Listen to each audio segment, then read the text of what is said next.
প্রথম আলোর একটা উপসম্পাদক নাকি অ্যাসিস্ট্যান্ট সম্পাদক টাইপের কিছু আছে, নাম হলো সোহরাব হাসান। সোহরাব আপনারা চিনেন অনেকেই তাকে। আমার বিচারে একটা বাকশাল সোহরাব, বাকশাল কেন বললাম, গালি দেওয়ার জন্য বলি নেই, হাসিনার আমলেই 15 সালের দিকে উনি বাকশাল কত ভালো ছিল সেই নিয়ে আর্টিকেল লিখছে হাসিনার আমলে 15 সালে।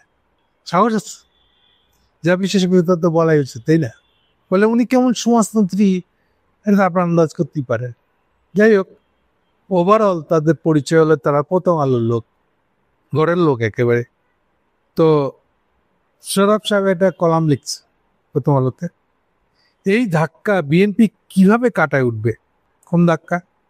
ডাকসু ইলেকশনে যেইভাবে পরাজিত হইল, এইটা তার খুব দিলে দাগা দিছে। এটা আরেকবার লিখছিলেন উনি আগেই, মানে ছাপা হয়েছিল আরেকবার অন্য শিরোনামে, ছাত্র দলের ব্যর্থতা বিএনপির জন্য ওয়েক আপ কল, এই নাম দিয়ে একই লেখার অন্য শিরোনাম দিয়ে ছাপা হয়েছিল। যাই হোক, মূল কথা হচ্ছে যে ছাত্র দলের বা বিএনপির ব্যর্থতাটাকে বিএনপি যেভাবে দেখছে সোহরাব সেভাবে দেখছেন। এটা হলো প্রথম অবজারভেশন আমার। বিএনপি যেভাবে মনে করছে যে এটা কিছু হয় নাই এবং এটা কারচুপি হচ্ছে, ইলেকশনটাই ভুল ইলেকশন হয়েছে, সেই জন্য আমাদের কোনো দোষ নাই। এটা হচ্ছে বিএনপি ব্যাখ্যা, বিএনপি পজিশন। সেখানে দেখা যাচ্ছে যে সোহরাব বিএনপি এই ব্যাখ্যা গ্রহণ করে নাই। তারা দুঃখ পাচ্ছে যে বিএনপি এই জায়গা থেকে বেরিয়ে আসবে কেমন করে। এখানে আবার সৌরভের সাথে বিএনপির সম্পর্কটা হলো, বিএনপি হলো এখনকার আওয়ামী লীগ যারা প্রথম আলোকে রক্ষা করবে। ওটা আপনারা এককালে শুরুর দিকে সরকারের শুরুর দিকে এরকম ভিডিও দেখছেন আপনারা, যে বিএনপি নেতৃত্বে প্রায় 20-22টা দল আইছে প্রথম আলোকে রক্ষা করতে। এরকম ছবি তো আপনারা দেখছেন। তাহলে এখান থেকে বুঝতে পারেন যে বিএনপি তাদের কত আশা ভরসার জায়গা প্রথম আলোর দিক থেকে। এটি তাদের আওয়ামী লীগের মতন সার্ভিস দিবে, এর চেয়ে প্রথম আলোর এক্সপেকটেশন, আশা। এনিওয়ে, সরাসরি বলতেছে এবার সোহরাব, বিএনপি ও ছাত্র দলের এসব অভিযোগ যে কত অসার তা একটা হলের ফলাফল তুলে ধরলেই পরিষ্কার। মানে বিএনপি বলেছে যে শিবিরেরা হাসিনার সমর্থকদের সাথে আঁতাত করে নাকি জিতছে, মানে এটা দিলেও বজকটা লাগায় আর কি বিএনপির যা করে।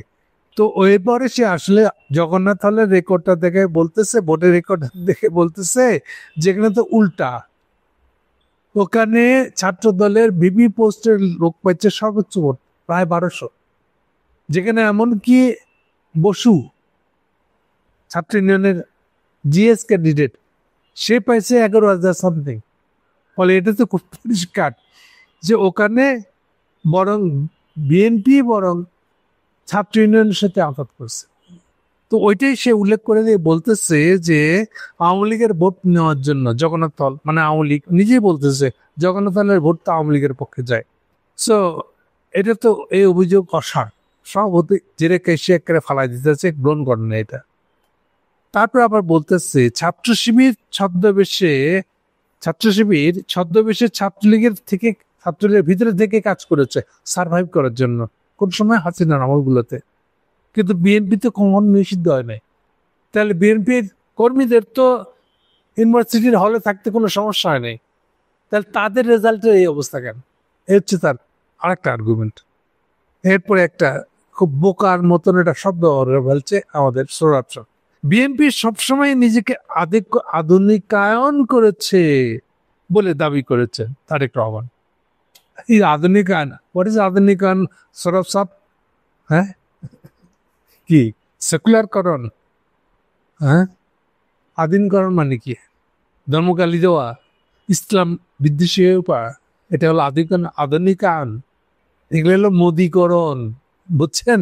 এগুলো আধুনিকরণ বলে না, এগুলো জানা বুঝে তারপরে মুখ খুলেন ভাই, নাহলে মুখে মাছি পড়বে। এগুলো খেয়াল করা উচিত না আপনার। আচ্ছা, যাই হোক, আপনার আধুনিকায়ন বুঝছি আমি। আধুনিকায়ন একটা কারখানা যদি পুরান ঢেলে সাজায় তো বলে ওটাকে আধুনিকায়ন বলে, এটা কি তাই? ধরেন ঘরের টিনের চালটা পুরান হয়ে গেছে, আপনি ছাদ খুলে ফেলে নতুন করে টিন দিলে, এটাও তো আধুনিকায়ন। তা আপনার এটা কি তাই? আধুনিকায়ন নিয়েছে। কোন শব্দের সীমা পরিসীমা অর্থ কি সেটা না বুঝে এরকম র্যান্ডাম একটা শব্দ ব্যবহার করে লাগছেন। আচ্ছা, যাই হোক, কি আর করবো। তো বলতেছেন যে তারেক রহমান করেছেন বলে দাবি করেন, কিন্তু ছাত্রদল কি বিএনপির বোঝা না আশীর্বাদ? এইটা তো এখন হাজির হয়ে যাবে।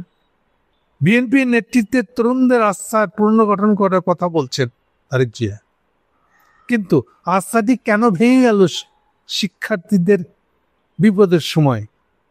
শিক্ষার্থীদের বিপদের সময় তারা যাকে কাছে পায় তাকেই তো ভোট দেয়, এর চেয়ে তার আর্গুমেন্ট। মানে শিক্ষার্থীদের বিপদের সময় এবারকার ডাকসু ভোটের ইলেকশন বলতেছে যে শিবিরের ছেলেদেরকে সাধারণ ছাত্ররা পাইছিল তাদের বিপদের সময়, সেই জন্যই তারা শিবিরকে ভোট দিছে।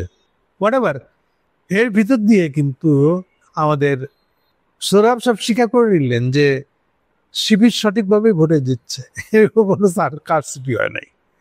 এটা হচ্ছে ইন্টারেস্টিং পার্টটা।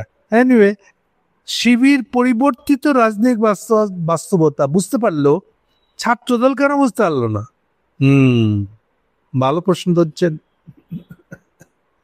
ওনার মেলা দুঃখ হইতেছে, এখন আমাদের আওয়ামী লীগও নাই, প্রথম আলোর আওয়ামী লীগও নাই, এখন বানাইছিল আওয়ামী লীগ হিসাবে বিএনপিকে, সেটাও চলে যাইতেছে। তাহলে এখন ওনাদের কি হবে? এই হচ্ছে ওনাদের দাবি, আকাঙ্ক্ষা বা হু হু করে উঠা বুকের ভাষা। এইবারে উনি একেবারে সরাসরি দেখেন কিছু হুরকা বিএনপি নেতাকর্মীদের ভিতরে চাঁদাবাজি সহ যা কিছু আছে, এটা তো তার কারণে এগুলো যেসব ধাক্কাগুলো দিছে, এই ধাক্কা খেয়ে জাকসুতে ধাক্কা খেয়ে কি ছাত্র দল আবার বা বিএনপি আবার উঠে দাঁড়াতে পারবে? দলের শৃঙ্খলা ফিরিয়ে আনার উপরে জোর দিবেন বলছেন, কিন্তু আসলে কি পারবেন?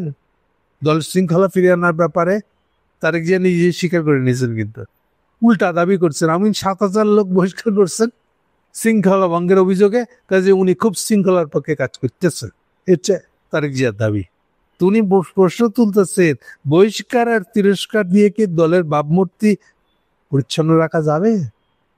সুতরাং এটা হতে পারে যে বিএনপিকে বকাঝকা দিয়ে সাফসুতরা করে নেওয়ার চেষ্টা, অথবা আরেকটা, এটা খুব ইন্টারেস্টিং, এটা হলো এইটা কি ইন্ডিয়া বা রয়ের আবার বিএনপিকে ছেড়ে আওয়ামী লীগকে উঠে আনা, আওয়ামী লীগকে পুশ করার যে চেষ্টা হচ্ছে সেটার পক্ষে জাস্টিফিকেশন দিচ্ছেন, তৈরি করতেছেন জাস্টিফিকেশন। আমরা এটা নিয়ে চোখ রাখবো, সামনে নিশ্চয়ই বুঝতে পারবো। Thank you.